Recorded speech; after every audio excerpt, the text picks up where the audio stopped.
name is Robert Kelly. I'm an American. I live in South Korea. I work for South Korean University. My area is national security really in East Asia. I'm not a Russia or East European expert, so I can really more speak to the impacts, the second order impacts of the conflict here in East Asia. I don't have much empirical insight into whether or not Russia will survive the conflict intact or what might emerge from it or something like that. I have some thoughts on that, but I share the normative sympathies in the room, but I can't really speak to the empirical likelihood.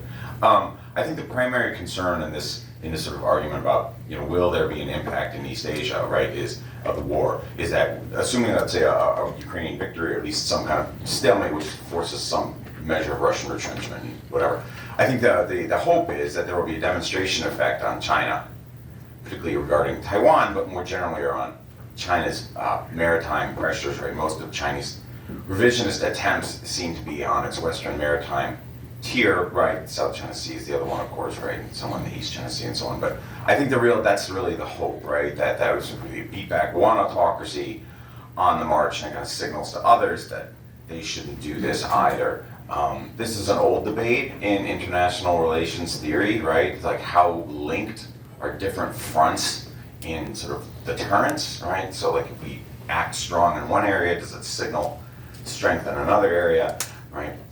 Perhaps many of you here are aware of this during the Vietnam War, for example. This was one of the big arguments for the American support for the South, even after it became pretty clear there wasn't much to win in the conflict. The big argument was we have to stay because we have to take a bloody nose here, because if we do, then we discourage the Soviets from moving on Berlin or something like that, right? That turned out to really not be correct. In East Asia, I'm kind of skeptical that China would alter or temper its revisionist expectations because of a victory in Ukraine, at the very minimum around Taiwan. I'm happy to engage this in the debate, but I think it's kind of wishful thinking that China would in some way be significantly deterred by the outcome of this conflict around Taiwan. I think it's more likely on wider Chinese intentions in the East China Sea and in the South China Sea, but the Chinese have been signaling pretty seriously for decades about their intentions regarding Taiwan.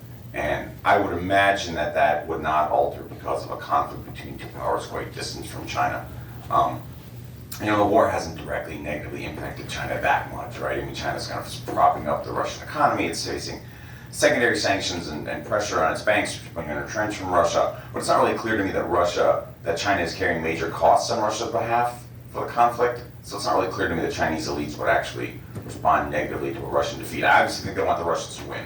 I think we all agree with that, right? The Russians want the Chinese to win to create the perception of sort of Western decadence and so on, right? But I don't actually think that this would deter the Chinese from moving on Taiwan. I think that will occur or not, depending on internal Chinese mechanics, probably around Xi Jinping's own mortality.